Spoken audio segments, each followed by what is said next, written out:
All right, so from what I can see here, that Stefon Diggs actually unsubscribed from the Buffalo Bills, of course, and he is subscribed to the Dallas Cowboys. Do that mean a lot?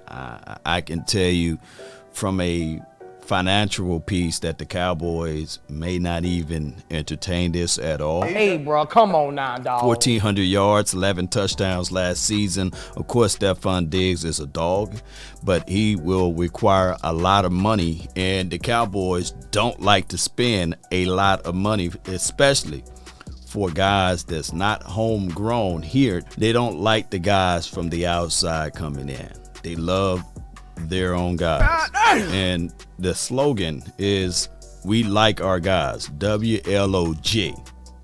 Now, granted, when you look at Stefon Diggs, is he a possibility to come over here from an aspect of his brother playing here? Yes, that would be a great situation for us, and we would benefit from having the explosiveness from what he do from the offensive side, and then we can look down the side over on the defensive side and say, okay, yeah, we got Trevon Diggs. The whole uniqueness of having your brother on the same team, that will be remarkable. That's a big splash in the offseason. We can all enjoy, we can all imagine or what have you. And I can look back at this and say, man, you got CeeDee Lamb on one side. You can move Stefon Diggs anywhere on that wide receiver group, inside or outside, and he's a phenomenal beast out there with his route concepts and how he set up things. However, when you look at the bigger picture of the Cowboys, they're going to always talk about the cap. Let me repeat, they are going to always talk about the cap, and there's no way around it. Now, far as other teams or what have you, they could be $55 million over the cap. They would still go out there and make moves. We've seen what the Saints were able to do, especially going out there grabbing a quarterback, and by them being over the cap, they just shake it off and figure out other ways to get around it. And the Cowboys, we just don't have that type of squeeze here. Now, here's my thoughts on this 1,000%. We will do what we do.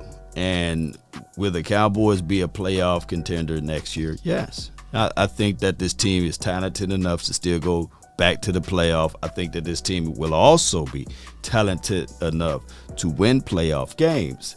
Just that everything got to formulate correctly. Here's my other thought.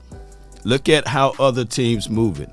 The Tennessee Titans literally just put their running back, Derrick Henry, on the trading blocks. Keep that in mind. They put him on the trading blocks. Now, for anybody to come out and say, well, hey, Law, what about Dak Prescott? He haven't performed up to his level, etc.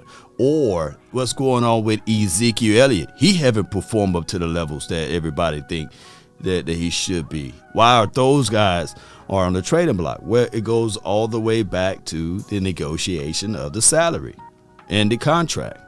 The contract states that there's a no trade clause. You can't trade something, right, that have that no trade clause on it. Now, they can strong arm Ezekiel Elliott and say, hey, we're going to cut you if you refuse to get down to a certain number that we want you at. But overall, collectively, the choice is still his, right, on whether or not he would prefer to be traded or he's willing to take the price cut or what have you, or the salary cut. And 9 times out of 10, looking back at everything, he may take the doggone pay cut. Still, the ball is in his court.